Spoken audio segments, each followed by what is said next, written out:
एक पार्षद होने के नाते उनका फर्ज है कि नहीं कि वे बिजली विभाग को ये कहें कि घर के आगे खंबा है, दुकान के आगे खंबा है, इसको हटाना चाहिए कि नहीं हटाना चाहिए। नमस्कार, मैं राशिका आप सभी का स्वागत करती हूं आपके पसंदीदा चैनल हैप्पीनेस इंडिया में। मैं इस वक्त मौजूद हूं गुड़गांव के शनिदेव के मंदिर में, जो कि वार्ड नंबर 10 में स्थित है। माता जी नमस्कार। नमस्कार जी। आपका शुभ नाम? हेमवती। मैं आपसे ये पूछना चाहती हूँ, यहाँ के पार्षद से आप कितने संतुष्ट हैं? संतुष्ट तो अच्छे हैं भाई, वो काम धंधा करते हैं, अच्छा सुनते हैं, जब बुलाते हैं जब ही आते हैं, और कोई काम होता है तो काम भी करते हैं। अच्छा, यहाँ पे साफ सफाई और सुरक्षा को लेकर के उनके तरफ से क्या तमाम सुविधाएं दी गई है? सफाई तो ऐसा ही है, गली में कमेटी के कम आते हैं, महीने में 2-4 बार ही आते हैं। हाँ, साफ सफाई तो जब कंप्लेंट करो, जब इधर कुछ तो बंदे भी ऐसे ही रहते हैं बंगाली वगैरह, तो साफ सफाई कुछ रखते भी नहीं है, ना रखने देते हैं, गंदगी ज़्यादा फैलाते हैं। अच्छा, उनके तरफ से कोरोना काल में क्या सहयोग दिया गया? सहयोग ये ही क्या दिएगा, टीके लगे थे, और क्या था इनका। और कोई कोरोना काल बहुत भयंकर काल था, तो उसमें कोई डिस्पेंसरी या फिर सैनिटाइजेशन के लिए साफ सफाई वगैरह नहीं रही थी उन्हें, बस यही टीके लगे थे यहाँ पे बस। कौन है यहाँ के पार्षद? मंगत राम बागड़ी। अच्छा, वो कब से है यहाँ? मंगत राम की पुत्र वधू है, अब तो पहले वो थे 5 साल, अब उसकी पुत्र वधू, नाम तो है उसका, क्या है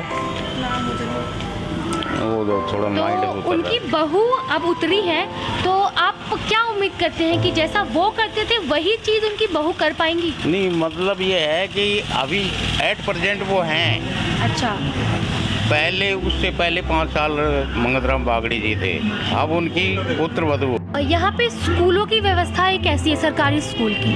सरकारी स्कूल तो यहाँ पे शायद है ही नहीं, मेरे को लगता नहीं कोई हो, तो अपनी नॉलेज में तो है नहीं है, क्योंकि होनी चाहिए ना यहाँ पे स्कूलें सर, मतलब ना वो तो होना तो चाहिए मगर है नहीं, यहाँ पे है नहीं स्कूल, तो ये सेक्टर 4 वाला ही है, सरकारी ध्यान नजदीक। वो स्कूल क्या, सेक्टर 4 वाली स्कूल क्या, कोई आसपास में डिस्पेंसरी या फिर कोई सरकारी अस्पताल? तो ये है, यहीं पे है, वो बागड़ी के ऑफिस के पास ही। और कोई अस्पताल? अस्पताल कोई नहीं।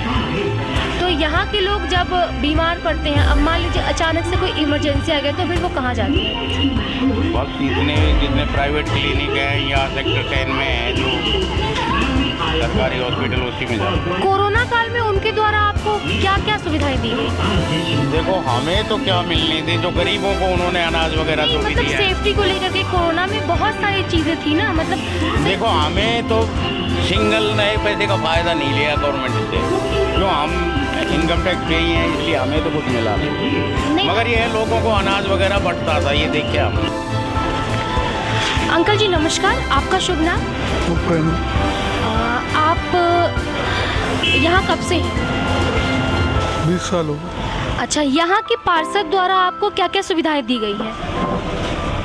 सुविधाएं वो अपने घर की देखते हैं, हमारे घर की नहीं। इस लाइट को 2 साल हो गए बंद हुए। देखिए, ये कौन सी लाइट है?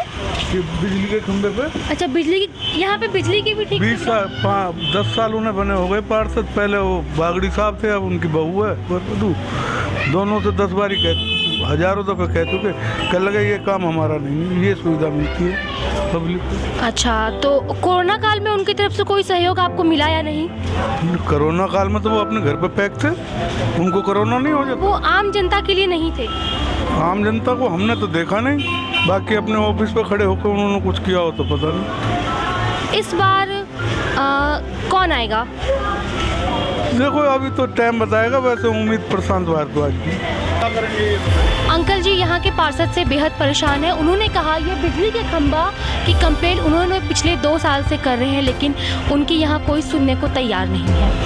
तो खंभा हटवाने के लिए कह चुके, अभी तक कोई परवाह नहीं है उनको। वो ये कहते हैं ये मेरा काम नहीं है, बिजली विभाग का काम है। एक पार्षद होने के नाते उनका फर्ज है कि नहीं कि वे बिजली विभाग को ये कहें कि घर के आगे खंभा है, दुकान के आगे खंभा है, इसको हटाना चाहिए कि नहीं हटाना चाहिए।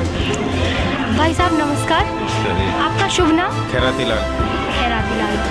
आप यहाँ कब से रह रहे हैं? मैं 92 से।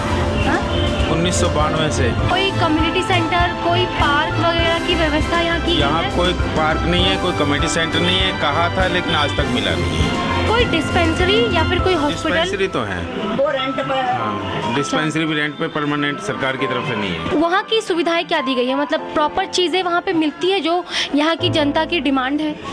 मैं तो आज तक गया नहीं डिस्पेंसरी में, साफ बात है, लेकिन जाते हैं लोग तो मिलती है सुविधा तो खैर। चलिए बहुत बहुत धन्यवाद। नमस्कार माता जी। नमस्कार जी, मेरा नाम संतोष शर्मा है।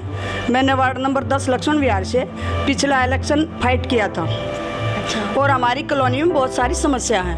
अच्छा, तो क्या क्या समस्या है आपकी कॉलोनी समस्या में? ये है कि हमारे यहाँ कोई पार्क नहीं है, कोई कम्युनिटी सेंटर नहीं है, कोई बच्चों का खेलने का मैदान नहीं है, कोई भी बुजुर्गों के लिए सुविधा नहीं है। अच्छा, और यहाँ पे सुरक्षा को लेकर के क्या प्रबंध किया ये गया है? नॉर्मली है, सुरक्षा को लेकर के कई बार मुझे भी कॉल करनी पड़ती है पुलिस को, और पुलिस हमारी साथ देती है और कॉल करने के बाद आ जाते हैं। यहाँ के पार्षद से आपको क्या सहयोग मिल रहा है? हमारे को पार्षद से कोई सहयोग नहीं है फिलहाल, नॉर्मली है, क्योंकि उनका कार्यकाल खत्म हो चुका है। पहले उनको बोलते थे कोई काम हो जाता था। नॉर्मली मैं अपना काम खुद करवाती हूँ नगर निगम से या कहीं भी जाके कोर्ट से। मैंने किसी की कोई भी आज तक सपोर्ट नहीं ली। तो यहाँ पे कोरोना काल बहुत एक भयंकर पूरे देश के लिए था, उसमें क्या सुविधाएं दी उस गई थी? समय उसी टाइम इनके यहाँ पे खाना बंटता था, लोग लेके भी आते थे, ये नहीं पता हमें सरकारी बंटता था या कैसा बंटता नहीं, था। मेरे कहने का मतलब है सैनिटाइजेशन, साफ सफाई, लोगों में अवेयरनेस फैलाना। अवेयरनेस फैलाने का तो ये है जी, नॉर्मली सभी अपनी रोटी सेकते हैं, जितने लोग इलेक्शन में आते हैं, मतलब जो भी हैं, मैं नाम किसी का लेना नहीं चाहूँगी, सब आप अपनी रोटियां सेकते हैं और अखबार में भी आते हैं, नॉर्मली काम भी करते हैं, और दिखावा ज़्यादा है, काम कम। इस बार कौन आएगा? अभी देखते हैं मैडम, इसमें मैं भी साथ हूँ आपके। अच्छा, आप भी? मैंने पिछला इलेक्शन लड़ा था और आगे भी तैयारी है। चलिए, आपको इसके लिए बहुत बहुत बधाई।